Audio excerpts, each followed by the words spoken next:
What if the most famous success book ever written has been hiding in plain sight for nearly a century, and almost everyone has been reading it incorrectly? Millions have studied Napoleon Hill's Think and Grow Rich like it's a business manual. They've highlighted its principles: desire, persistence, the power of the mastermind, and treat them as a checklist for success.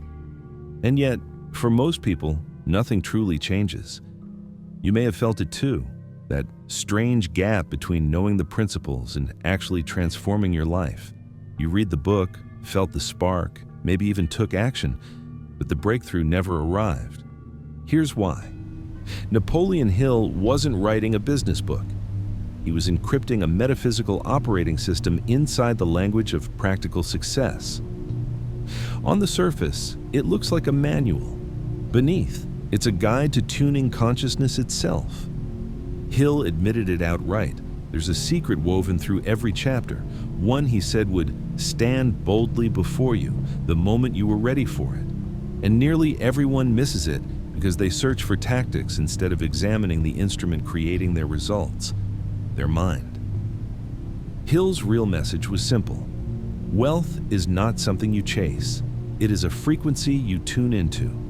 He hid this teaching because America in the 1930s needed hope grounded in practicality, not mystical philosophy. So he cloaked metaphysics in the language of industry and discipline. But beneath the stories of Edison and Ford is a worldview that treats thoughts as literal vibrations, consciousness as a broadcasting station, and reality as something that organizes itself around your dominant inner frequency. Once you see this layer, the entire book shifts. The principles aren't productivity hacks, they're tools for internal transmutation. Consider the mastermind. Most people think it means surrounding yourself with smart, ambitious people, but Hill's actual teaching was far deeper. He wrote that when two or more minds align in perfect harmony toward a shared purpose, they create a third, invisible intelligence, a channel into something beyond individual reasoning. He spoke of spiritual forces, psychic phases, and infinite intelligence, not metaphorically, but literally. Think about the partnerships that reshaped history. The Wright brothers, Jobs and Wozniak, Lennon and McCartney. Hill would say they were tapping into a dimension none of them could access alone. The mastermind wasn't about networking, it was about resonance. And then there's the chapter almost everyone avoids, sex transmutation. Hill called sexual energy the most powerful form of human drive, not for its physical impulse, but for the heightened creative state it produces. That intensity, when redirected, becomes fuel for genius.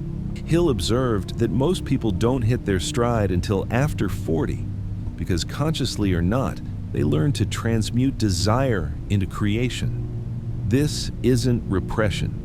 It's recognizing that the same energy that creates life can also create breakthroughs, innovations, and entire new realities when channeled deliberately.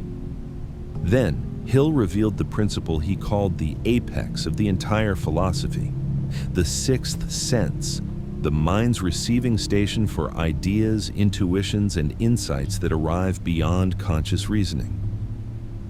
Modern psychology might call this subconscious integration. Hill believed it was direct communication with infinite intelligence. He described imaginary council meetings, where he sought advice from figures like Lincoln, Edison, and Darwin, receiving answers he could not logically explain. Whether you take this literally or symbolically doesn't matter. What matters is this. Hill was teaching you how to become receptive to guidance, inspiration, and wisdom that doesn't originate from the thinking mind. But there's a catch.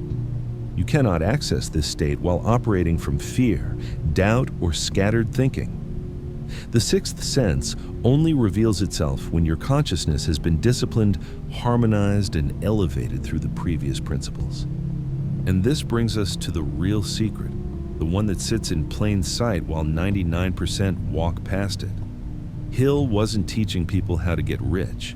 He was teaching that thought is creative, consciousness is causal, and reality bends toward the dominant signal you emit. Fear broadcasts one frequency, Faith broadcasts another. Every principle in the book is designed to shift you from a state of internal fragmentation to a state of internal alignment, because only then does the outer world reorganize. This is why people can follow all the steps, set goals, stay positive, hustle endlessly, and still fail. They're trying to execute high-level tactics while broadcasting a low-level frequency. It's like running advanced software on corrupted hardware. The system crashes. Hill wrote, "Riches begin with a state of mind, with definiteness of purpose, with little or no hard work." He wasn't dismissing effort, he was pointing to the primacy of consciousness. You don't attract wealth by forcing results. You attract it by becoming someone who naturally aligns with them. So how do you actually practice this?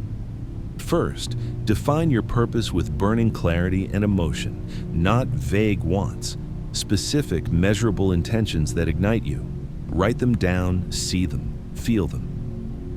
When Hill said thoughts mixed with faith become powerful, he meant that emotion is the amplifier that turns a quiet intention into a broadcast. Second, speak your purpose aloud morning and night, not mechanically, but with conviction. Feel the reality of it. This is auto-suggestion, the deliberate programming of your subconscious. You're tuning your frequency. Third, protect your mind with ferocity.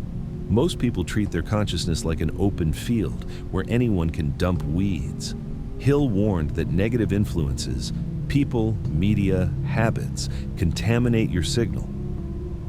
If you're not choosing your thoughts, your environment is choosing them for you. Fourth, cultivate a true master mind, a small circle aligned with your purpose, vibrating at a similar level. Meet regularly. Support each other.